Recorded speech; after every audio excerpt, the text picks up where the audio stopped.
আসসালামু আলাইকুম রহমতুল্লাহ। আশা করি আপনারা সবাই ভালো আছেন। আলহামদুলিল্লাহ আমিও ভালো আছি। প্রতিদিন তো আজকে নতুন ভিডিও হাজির হলাম। আজকে মাংসের ঝোল দিয়ে আমি খিচুড়ি খাবো। খিচুড়ি না, সরি, আমি রুটি খাবো। খিচুড়ি আমার ফেভারিট, তো তাই জন্য খালি খিচুড়ির কথা মনে এসে পড়ে। আসলে খিচুড়ি খাবো না, আসলে খাবো হলো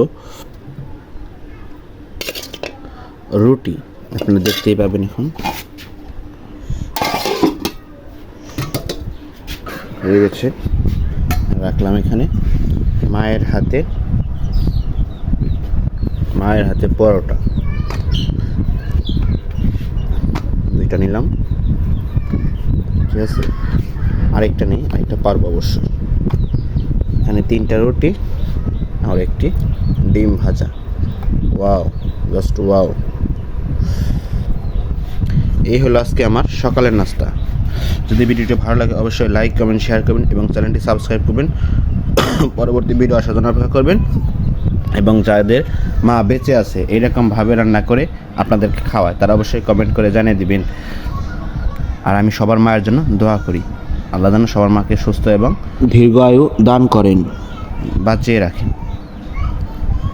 অনেক খায়ের দান করেন। এখানে ভিডিওটি শেষ করছি। আসসালামু আলাইকুম ওয়া রাহমাতুল্লাহি ওয়া বারাকাতুহু। আসসালামু আলাইকুম রহমতুল্লাহ। আশা করি আপনারা সবাই ভালো আছেন। আলহামদুলিল্লাহ আমিও ভালো আছি। প্রতিদিন তো আজকে নতুন ভিডিও হাজির হলাম। আজকে মাংসের ঝোল দিয়ে আমি খিচুড়ি খাবো। খিচুড়ি না, সরি, আমি রুটি খাবো। খিচুড়ি আমার ফেভারিট, তো তাই জন্য খালি খিচুড়ির কথা মনে এসে পড়ে। আসলে খিচুড়ি খাবো না, আসলে খাবো হলো রুটি। আপনারা দেখতেই পাবেন। এখন হয়ে গেছে, রাখলাম এখানে। মায়ের হাতে পরোটা দুইটা নিলাম, ঠিক আছে। আরেকটা নেই, আরেকটা পারবো অবশ্যই। এখানে 3টা রুটি আর একটি ডিম ভাজা। Wow, just wow. এই হলো আজকে আমার সকালের নাস্তা। যদি ভিডিওটি ভালো লাগে অবশ্যই লাইক, কমেন্ট, শেয়ার করবেন এবং চ্যানেলটি সাবস্ক্রাইব করবেন। পরবর্তী ভিডিও আসার জন্য অপেক্ষা করবেন।